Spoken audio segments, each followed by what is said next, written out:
Well, we've been talking about it all day today. It's from the very beginning of the day, I think, Evelyn. Early this morning, the intense summer heat making a comeback. It sure is, Susie. And I mean, all of a sudden, right, it just kind of hit us. I knew it was coming, but even me, right, I'm like, wait, it's really hot. You know, it's one thing to talk about it. It's another thing to experience it.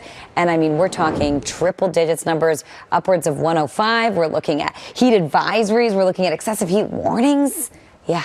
So really, as you take a look at the map right here, you will see heat watches and warnings staying in effect, remaining in effect through tomorrow at 8 p.m.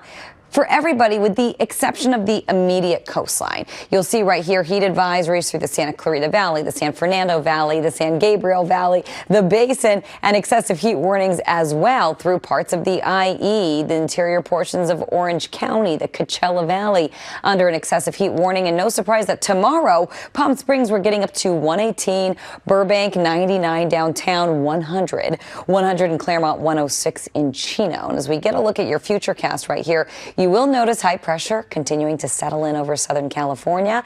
And as it carries out of the forecast, you will see a little bit of relief as low pressure starts to drop in. And it's going to bring cooler weather along with it as we head into the Labor Day holiday.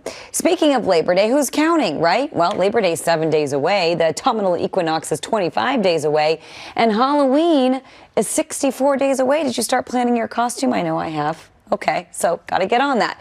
All right, let's get a look at the rest of our forecast right here. My 7-day forecast for the Basin in Orange County. We're in the 90s. 90s quickly turn to 80s, 80s to 70s, and then 70s again. So really staying much cooler next week. But until then, I mean, we're getting up to 108 in the valley, 102 by Wednesday. And by Thursday, Friday, we're mostly in the 90s and then the 80s. So a quick drop in temperatures by Labor Day weekend.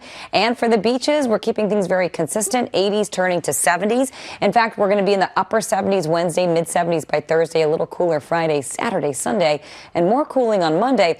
Now for the high desert, our second to last 7-day forecast showing you triple digits Wednesday. Then Thursday, we start to transition. We're going from triple digits to 80s. So with that, we'll give you a 95 with some wind and sunshine. Then 80s Friday through the weekend. And for the mountains, we're in the 80s. 80s turn to 70s and 70s quickly turn to 60s by Monday of next week. Lots of sunshine for the next 7 days. Very warm. In fact, we are above average and looking at excessive heat warnings and advisories for most of us. And then things start to settle in as we head into the weekend, and the holiday weekend, to be exact. Suze, back to you. All right, Ev, thanks so much. In SoCal, our communities are diverse. Unique. Sheba Turk, you're in my shot, and so are you, Paul Diano. Outrageous. And totally us. KCAL News Mornings in your community. Weekdays 4 to 11. But I'm bummed. CBS News Los Angeles, your local news, streaming wherever, whenever.